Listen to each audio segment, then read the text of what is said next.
नमस्ते friends, welcome back to my channel. कैसे हैं आप सब? मैं आशा करती हूँ कि आप सब लोग बहुत अच्छे हैं। दोस्तों, आज की इस वीडियो में मैं आपके साथ शेयर कर रही हूँ 5 कुछ ऐसी टिप्स जो आपके घर को साफ सुथरा और व्यवस्थित बना कर रखेंगी। और मुझे पूरी उम्मीद है कि ये टिप्स आपके लिए फ़ायदेमंद ज़रूर साबित होंगी। तो दोस्तों, इनमें सबसे पहली टिप है क्लीन अप डर्टी प्लेसेस। देखिए दोस्तों, होता क्या है ना कि बहुत सारी जगह ऐसी होती है जो हम देख नहीं पाते हैं, या फिर देख लेते हैं तो सोचते हैं कि चलिए हम इसे बाद में करते हैं। तो सबसे पहले हमें क्या करना है, ऐसी जगह को हमें उठाना है और उसे साफ करना है। वो एरिया कहीं पर भी हो सकता है, आपके रूम में हो सकता है, आपके ड्राइंग रूम में हो सकता है, बालकनी में हो सकता है। लेकिन जहाँ पर भी आपको लगे कि हाँ, यहाँ पर थोड़ा-सा भी गंदगी है, थोड़ा-सा भी यहाँ पे सफाई की ज़रूरत है, तो आपको उस एरिया को तुरंत ही साफ़ कर देना चाहिए। क्योंकि अगर आप उसे छोड़ते रहेंगे बाद के लिए कि हम इसे कल करेंगे या बाद में करेंगे, तो वो जगह बहुत ज़्यादा गंदी होती चली जाती है। जैसे ये मेरे 2 ड्रॉअर हैं, ये हॉल में ही हैं और ये बहुत ज़्यादा मेसी हो जाते हैं। अगर मैं इन्हें ना देखूँ तो ये 15-20 दिन में ही इतने ज़्यादा मेसी हो जाते हैं कि इनमें सामान रख पाना बहुत कठिन हो जाता है। तो इनको साफ़ बनाए रखने के लिए मुझे बार-बार इनको ऑर्गेनाइज़ करना पड़ता है, क्योंकि इसमें ऐसी चीज़ें रखी हुई होती हैं जो डेली बेसिस पर यूज़ होती हैं। और यहाँ पर मेरा एक टीवी पैनल भी है, जहाँ पर हालाँकि टीवी नहीं लगा है, लेकिन फिर भी उसकी क्लीनिंग मुझे टाइम टू टाइम या फिर डेली करनी ही पड़ती है। नंबर 2 पे है do a little work daily. देखिए दोस्तों, हम क्या सोचते हैं ना, कई बार कि बहुत सारा हमारा काम पड़ा हुआ है और हम एक साथ इकट्ठा करेंगे, है ना?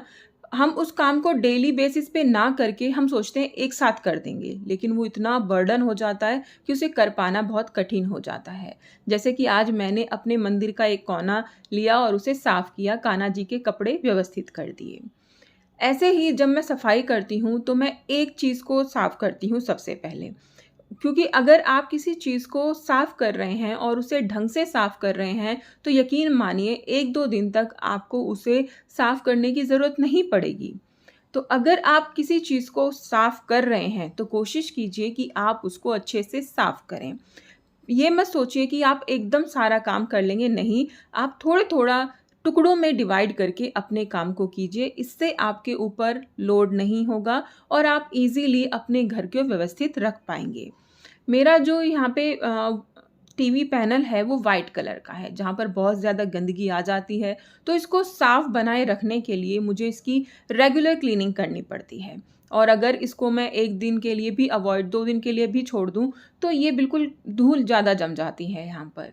तो इसको तो मैं डेली ही साफ़ करती हूँ, लेकिन साइड के जो मेरे शो पीस रखने की जो जगह है, उनको भी मैं 2 दिन में 3 दिन में साफ़ कर देती हूँ। और जब इस एरिया को साफ़ करती हूँ, तो स्विच बोर्ड्स को भी मैं क्लीन कर देती हूँ, जिससे कि ये एरिया एकदम साफ़-सुथरा लगने लगता है, व्यवस्थित हो जाता है। इस तरीके से ना आप अपने पूरे घर को थोड़ा-थोड़ा टुकड़ों में डिवाइड करके साफ़ कर लेंगे। जैसे कि किसी दिन हॉल को कर दिया आपने, किसी दिन रूम को क्लीन कर दिया, रूम का टेबल क्लीन कर दिया या फिर अलमारी क्लीन कर दी, तो आप पर कोई प्रेशर नहीं आएगा और ईज़िली आप सारे काम कर पाएँगे। जैसे कि मैंने ये साइड टेबल भी क्लीन कर दिया। मैं दोनों रूम को एक साथ साफ़ नहीं करती हूँ। इवन बेडशीट भी मैं दोनों रूम्स की एक साथ चेंज नहीं करती हूँ। एक दिन एक रूम की करती हूँ और नेक्स्ट डे दूसरे रूम की। You have too much stuff. देखिए दोस्तों, कई बार क्लीनिंग करना हमारे लिए तब भी बहुत ज़्यादा मुश्किल हो जाता है, जब हमारे पास ज़रूरत से ज़्यादा सामान होता है। तो उसको कैसे व्यवस्थित करें, कैसे उसे क्लीन करें, ये बहुत बड़ा सवाल हो जाता है। तो हमेशा कोशिश करें कि अपने पास ना कम सामान ही रखें। जैसे मेरे पास डेकोरेशन का ज़्यादा सामान नहीं है, लिमिटेड सामान है।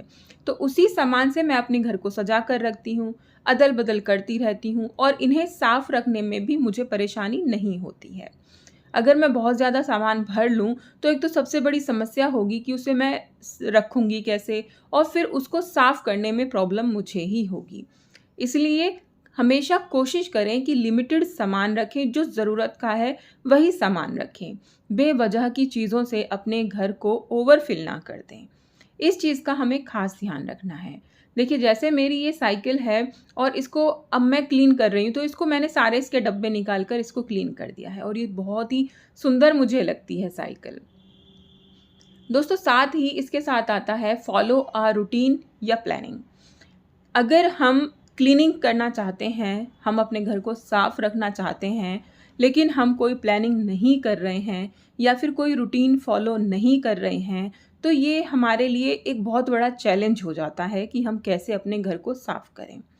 यहाँ पर देखिए मैंने ना अपने पूरे पैनल को अच्छे से साफ़ कर दिया है और बस यहाँ पर थोड़ी-सी डेकोरेशन मुझे और ऐड करनी है।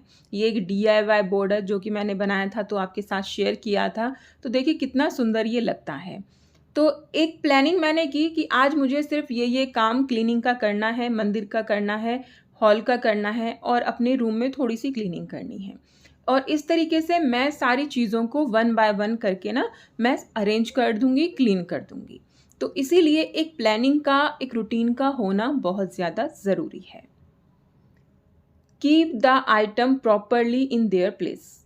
देखिए दोस्तों, हम हर जगह हर एक सामान की एक जगह बनाकर रखते हैं, है ना? तो मेरे जो अलमारी में ऐसे 2 कैबिनेट ड्रॉअर मैंने बनवाए हुए हैं, जिनमें मैं अपना बहुत सारा सामान रखती हूँ। बनवाए तो मैंने ये शूज़ के लिए थे, लेकिन बाद में शूज़ तो यहाँ पर नहीं रखे गए, लेकिन और बहुत सारा सामान यहाँ पे रखती हूँ। जैसे ये कुशन कवर हैं, इनको मैं सही से अरेंज करके इसमें रखती हूँ। सारे पीस जितने भी सेट के होते हैं, उन्हें एक साथ रख देती हूँ। हमें जब हम कई बार जल्दबाजी में होते हैं ना कि भई चलो हमें ये रखना है और निकलना है, तो हम चीज़ों को ख़राब भी कर देते हैं। तो जब भी आप सामान रखें, 2 मिनट बस निकालें और उनको अच्छे से अरेंज कर दें। जैसे ये बेडशीट है, ये मैंने पुराने कपड़े में से बनाई थी और आपके साथ शेयर की थी। तो इसके जितने भी कुशन कवर हैं, वो सारे मैंने एक साथ इकट्ठा करके इसमें रख दिए हैं। अब जब कभी मुझे ज़रूरत होगी तो मैं पूरी बेडशीट को ऐसे ही निकालूँगी और बिछा लूँगी। इससे मेरा पूरा सेट एक साथ निकल आएगा। तो इसी तरीके से मैं सारी बेडशीट रखती हूँ, उनके साथ उनके अंदर उनके पिलो कवर भी रख देती हूँ। ये देखिए कितना व्यवस्थित मेरा ये पूरा ड्रॉअर लग रहा है ना? कोई भी बेडशीट छुपी हुई नहीं है, जिसकी भी आपको ज़रूरत है उसे निकाल लीजिए और यूज़ कर लीजिए। कई बार ऐसा होता है कि दिखती नहीं हैं चीज़ें, तो वो फिर रखी रहती हैं। और इतने सारा वेस्ट भी इसमें से निकला। जो भी वेस्ट सामान निकलता है उसे आप बाहर निकाल दीजिए, किसी को दे दीजिए। दूसरा ड्रॉअर जो है उसमें मैं टी-शर्ट वग़ैरह रखती हूँ, अपने नाइट वियर, हस्बैंड के नाइट वियर, तो उन सब चीज़ों को मैं इसमें रखती हूँ। इसके लिए मैंने एक कार्डबोर्ड के 2 डिवाइडर बनाए हुए हैं, जिनको मैं इसमें रख देती हूँ, जिससे कि एक लाइन मेंटेन रहती है। दोस्तों, अगर आपको मेरी वीडियो अच्छी लगती है, पसंद आती है, तो प्लीज़ वीडियो को लाइक ज़रूर कीजिएगा और चैनल को सब्सक्राइब कीजिएगा। देखिए कुछ इस तरीके से मैंने अपने दूसरी जो मेरा ड्रॉअर है अलमारी के नीचे, उसको भी साफ़ कर लिया है, क्लीन कर लिया है। कई दिनों से ये जो साइड टेबल है ना, इसका ड्रॉअर मैं साफ़ करने के लिए सोच रही थी, लाइनिंग बिछाने के लिए। इसमें लाइनिंग मैंने बिछा दी और यहाँ पर सिर्फ़ मैं वही सामान रखती हूँ जो मुझे पर्सनली यूज़ होता है, जैसे बुक्स हैं, चश्मे हैं और एक घड़ी मैं रख देती हूँ जो कि हस्बैंड आकर उतारते हैं। तो दोस्तों, आज की वीडियो में बस इतना ही। फिर मिलते हैं नेक्स्ट वीडियो में।